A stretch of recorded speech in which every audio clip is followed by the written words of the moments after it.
जय सिया राम दोस्तों, मैं DRX संतोष सिंह अपने YouTube चैनल पर आप सभी लोगों का स्वागत करता हूं। दोस्तों, धार्मिक मान्यताओं के अनुसार मंगलवार का दिन हनुमान जी को समर्पित होता है।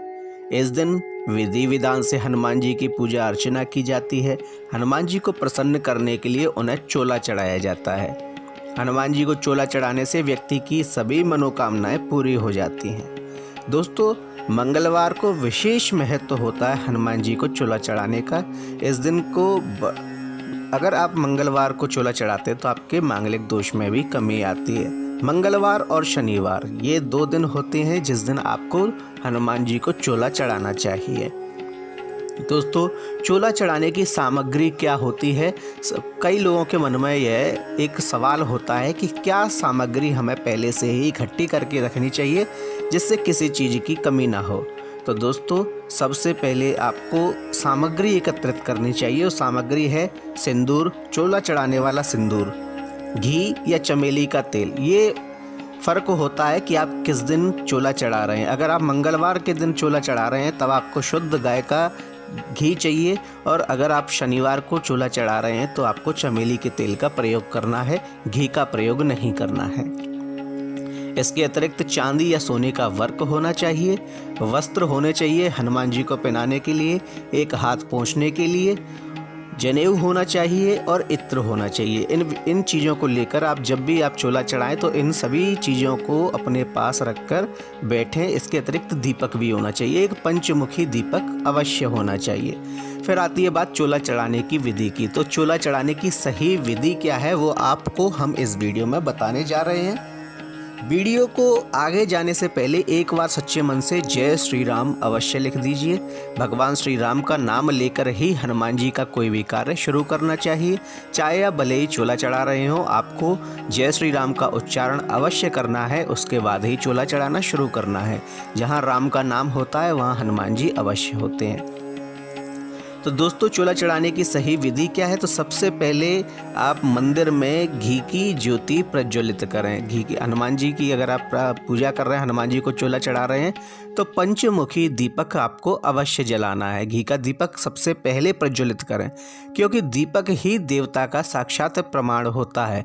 दीपक जल रहा है, जिस देवता के निमित्त आपने जलाया है, समझ लीजिए वह देवता प्रत्यक्ष रूप से वहाँ उपस्थित है। उसके बाद के क्रियाकलाप को ही माना जाता है। अगर आप पहले चोला चढ़ा देते हैं उसके बाद दीपक जलाते हैं तो वो चोला चढ़ा या नहीं चढ़ा कोई फर्क नहीं पड़ता, कोई मायने नहीं रखता। घी का दीपक प्रज्वलित करने के बाद आप हनुमान जी को गंगा जल से अभिषेक कराएं। गंगा जल नहीं है तो आप साधारण स्वच्छ जल से भी अभिषेक करा सकते हैं। उसके बाद जो साफ सुथरा वस्त्र आप लेकर गए हैं पोंछने के लिए, उस वस्त्र से हनुमान जी की प्रतिमा को आप धीरे धीरे आराम से पोंछिए। जो जल आपने चढ़ाया उस जल को आप पोंछ दीजिए। उसके बाद आप सिंदूर में घी अथवा चमेली का तेल मिला लें। कैसे मिलाना है? अगर आप मंगलवार को चोला चढ़ा रहे हैं तो आपको घी मिलाना है, और शनिवार को चोला चढ़ा रहे हैं तो चमेली का तेल मिलाना है।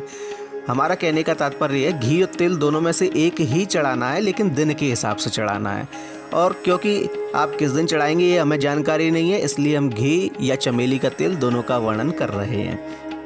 तो आपको घी या चमेली का तेल मिला लेना है दिन के हिसाब से, और फिर आपको हनुमान जी को चोला चढ़ाना शुरू कर देना है।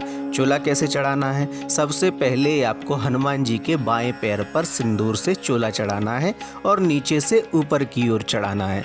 यानी सबसे पहले नीचे से जिस प्रकार ऊपर की ओर जाते हैं उसी प्रकार से हाथ को लेते हुए आपको चोला चढ़ाना है। नीचे से ऊपर क्यों, ऊपर से नीचे क्यों नहीं? तो दोस्तों, ये दोनों ही क्रियाएं चोला चढ़ाने के लिए होती हैं, लेकिन दोनों का फ़र्क बहुत बड़ा होता है और बहुत बड़ा अंतर होता है इसके लाभ या इसके प्रतिफल में। अगर आप नीचे से ऊपर की ओर चोला चढ़ाते हैं तो घर में सुख शांति वैभव आता है। वहीं दोस्तों, अगर आप ऊपर से नीचे की ओर चोला चढ़ाते हैं तो वह हनुमान जी का उग्र रूप होता है, और उग्र रूप को साधना हर किसी के वश की बात नहीं होती है। इसके दुष्परिणाम भी हो सकते हैं। अगर आप वहाँ कोई गलती भी करते हैं तो आपको उसके दुष्परिणाम भुगतने पड़ सकते हैं।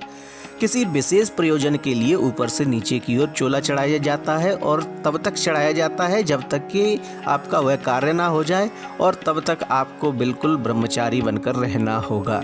ये अति आवश्यक होता है। आप किसी भी प्रकार की अनुचित वस्तु का उपयोग नहीं कर सकते, उसका भोग नहीं लगा सकते।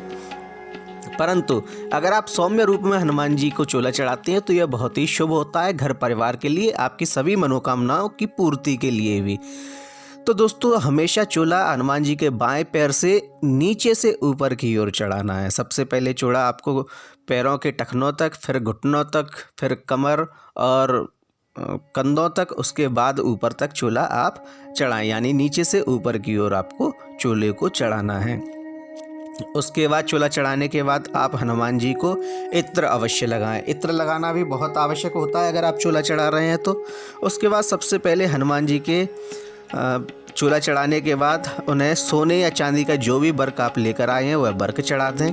हनुमान जी को जनेऊ पहनाएं, और जनेऊ पहनाने के बाद आप हनुमान जी को साफ वस्त्र पहनाएं, यानी कि जो लंगोटी या जो वस्त्र आप लेकर गए हैं हनुमान जी के लिए वह वस्त्र पहनाएं।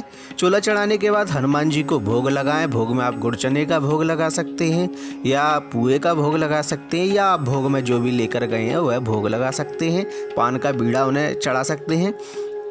उसके बाद आप हनुमान जी की आरती अवश्य करें। फिर आपको एक उपाय और करना है। आपको वहाँ बैठकर, जलते हुए दीपक के सम्मुख बैठकर, हनुमान जी की मूर्ति से थोड़ा सा दाईं तरफ हटकर, यानी आपके हाथ की दाईं तरफ, आपका दाहिना हाथ हनुमान जी की ओर होना चाहिए, और इस तरह बैठकर आपको हनुमान चालीसा का पाठ अवश्य करना है। हनुमान जी की कृपा प्राप्त करने के लिए नित्य हनुमान चालीसा का पाठ करना चाहिए। हनुमान चालीसा का पाठ करने से हनुमान जी की विशेष कृपा प्राप्त होती है। धार्मिक मान्यताओं के अनुसार हनुमान चालीसा के पाठ करने से सभी मनोकामनाएं पूरी होती हैं। हनुमान चालीसा का एक से अधिक बार पाठ कर सकते हैं, लेकिन जिस समय आप चोला चढ़ा रहे हैं उस समय सुंदरकांड का या हनुमान चालीसा का पाठ आपको अवश्य करना चाहिए, क्योंकि सुंदरकांड थोड़ा लंबा होता है और हर व्यक्ति उसे नहीं कर सकता, इसलिए आपको हनुमान चालीसा का पाठ अवश्य करना चाहिए। उसके बाद आप हनुमान जी को भोग लगाएं। हनुमान जी को प्रसन्न करने के लिए अपनी श्रद्धा अनुसार भोग जरूर लगाएं। भगवान के भोग में सात्विकता का विशेष ध्यान रखें। खासकर हनुमान जी की पूजा आप कर रहे हैं तो उसमें सात्विकता अवश्य होनी चाहिए। भगवान को सिर्फ सात्विक चीज़ों का ही भोग लगाया जाता है, इसलिए दोस्तों आपको हनुमान जी को सात्विक भोग ही लगाना चाहिए। पुए हुए, गुड़ चने हुए, इनका भोग आपको हनुमान जी को लगाना चाहिए। इसके बाद आपको अगर कोई विशेष मनोकामना की पूर्ति करवानी है तो आपको पीपल के 11 या 21 पत्ते लेने हैं। उन पर राम नाम लिखकर आप हनुमान जी को माला बनाकर पहना दीजिए, या पान का बीड़ा बनाए तो पान के बीड़े को जब आप अर्पित करें तो अपनी मनोकामना को हनुमान जी के सामने बोल दीजिए कि आपकी ये मनोकामना है। जब बीड़ा आप चढ़ाएंगे तो वो जिम्मेदारी हनुमान जी के कंधों पर आ जाएगी और फिर हनुमान जी उस कार्य को आपके लिए अवश्य करेंगे। लेकिन एक बात का ध्यान रखें, ये चीज़ आप अपने लिए मांगें। आपकी अपने लिए मनोकामना होनी चाहिए, ना कि दूसरे को, किसी को बर्बाद करने के लिए। भगवान हनुमान जी शत्रुओं का नाश करते हैं, लेकिन अगर आप किसी से ईर्ष्या करते हैं, इसलिए आप किसी का बुरा चाहते हैं, तो यह अच्छा नहीं होगा। इसका दुष्परिणाम आपको भी भुगतना होगा। दोस्तों, आपको हमारी जानकारी कैसी लगी हमें ज़रूर बताएं। हमारे वीडियो को लाइक करें, शेयर करें, कमेंट में जय श्री राम अवश्य लिखें और साथ ही हमारे चैनल को सब्सक्राइब करें। धन्यवाद।